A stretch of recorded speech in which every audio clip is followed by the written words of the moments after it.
প্রতিষ্ঠিত মহাসড়কের কোথাও কোথাও যানজট ও ধীর গতিতে চলাচল করছে। এ বিষয়ে জানাতে মহাসড়ক থেকে যুক্ত হচ্ছেন কাউসার আহমেদ এবং আমাদের সঙ্গে আরও শরীয়তপুর থেকে যুক্ত হবেন সহকর্মী কাজী মনিরুজ্জামান। আমরা শুরুতেই যাব কাউসারের কাছে। কাউসার, জানাবেন মহাসড়কের যানবাহন নিরসনে আইন শৃঙ্খলা বাহিনীর ভূমিকা কেমন দেখছেন?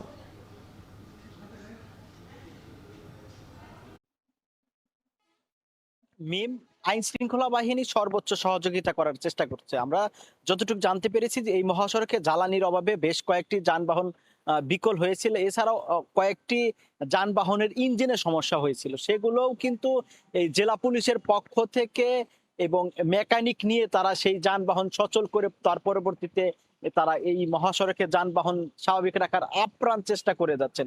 আমরা দেখেছি যে এই মহাসড়কে ভোর রাত থেকে শুরু করে এখন পর্যন্ত অন্তত 13টি দুর্ঘটনা, যানবাহন বিকল। এছাড়াও সেতুতে একাধিক দুর্ঘটনা, যানবাহন বিকল হওয়ার কারণেই অতিরিক্ত যানবাহনের চাপ এবং এই দফায় দফায় বৃষ্টির কারণে এই যানজটের সৃষ্টি হচ্ছে, যেখানে মানুষের চরম ভোগান্তি পোহাতে হচ্ছে। আমরা দেখেছি সকাল থেকে এখন পর্যন্ত কয়েক দফায় যমুনা সেতুর উভয় পাশেই উত্তরবঙ্গগামী যানবাহন চলাচল করেছে। তখন এই ঢাকাগামী লেন বন্ধ করে দেওয়া হয়েছিল সিরাজগঞ্জ প্রান্ত থেকে। এখনো কিন্তু যানবাহনের কিছুটা সময় সামনের দিকে এগোলেও আবার আধা ঘন্টা 1 ঘন্টার সময় যানবাহন একই স্থানে দাঁড়িয়ে যাচ্ছে। তবে তারপরও পুলিশ বলছে যে তারা এই যে অতিরিক্ত যানবাহনের চাপ সামাল দিতে তারা আপ্রাণ চেষ্টা করে যাচ্ছেন। আর আমরা দেখেছি যে এই যানজটে থাকার পরও এলেঙ্গা বাস স্ট্যান্ড, রাবনা, নগর জলপাই সহ গুরুত্বপূর্ণ এলাকায় এখনো ঘরমুখো মানুষের উপচে পড়া ভিড় আমরা লক্ষ্য করেছি। রাত পোহালেই ঈদ, শেষ মুহূর্তে মানুষ বাড়ি যেতে বাস বা গণপরিবহন না পেয়ে জীবনের ঝুঁকি নিয়ে বাধ্য হয়ে খোলা ট্রাক ও পিকআপে তারা গন্তব্যে যাওয়ার চেষ্টা করছে। তো মিম, এই ছিল আমার কাছে ঢাকা টাঙ্গাইল যমুনা সেতু মহাসড়কে ভোগান্তির সর্বশেষ তথ্য।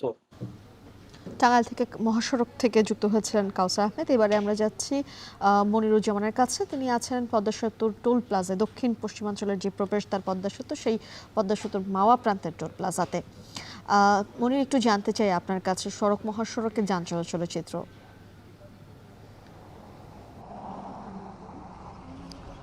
এই মুহূর্তে এক্সপ্রেসওয়েতে যানবাহনের বাড়তি যানবাহন রয়েছে, তবে সেটা যানবাহনের চাপ এমনটা বলা যাবে না।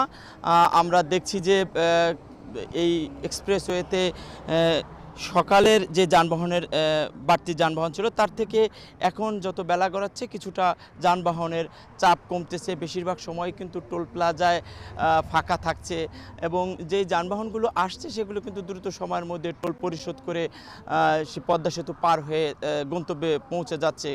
আমরা 12:30টার সময় দেখেছিলাম এখানে সড়ক পরিবহন ও সেতু মন্ত্রণালয়ের প্রতিমন্ত্রী রাজীব আহসান এসেছিলেন এবং তিনি এখানকার টোল প্লাজাগুলো পরিদর্শন করেছেন এবং এখানকার যারা যাত্রী আছে তাদের সাথে কথা বলেছেন। যাত্রীদের জন্য বিভিন্ন জায়গায় যে সুযোগ সুবিধা রেখেছেন সেগুলো তিনি পরিদর্শন করেন এবং এখানে যাত্রীদের জন্য যে সুপেয় পানির ব্যবস্থা রাখা ছিল তিনি নিজে পান করে সেটা পরীক্ষা করে দেখেন। তিনি আমাদেরকে জানিয়েছেন আসলে সড়ক, রেলপথ এবং নৌপথে কোথাও কোনো চাঁদা বা অতিরিক্ত ভাড়া আদায়ের কোনো অভিযোগ এখনো পর্যন্ত তিনি পাননি, এমনটা তিনি দাবি করেছেন এবং স্বাচ্ছন্দ্যে নির্বিঘ্নে স্মুথলি যাত্রীরা যাতায়াত করতে পারছে কোনো ভোগান্তি ছাড়া, এমনটা তার দাবি। আসলে আমরাও দেখছি যে আসলে ঢাকা মাওয়া ভাঙ্গা এক্সপ্রেসওয়েতে যানবাহনের বাড়তি চাপ থাকলেও কিন্তু আসলে কোথাও দীর্ঘ যানজট বা ভোগান্তি নেই।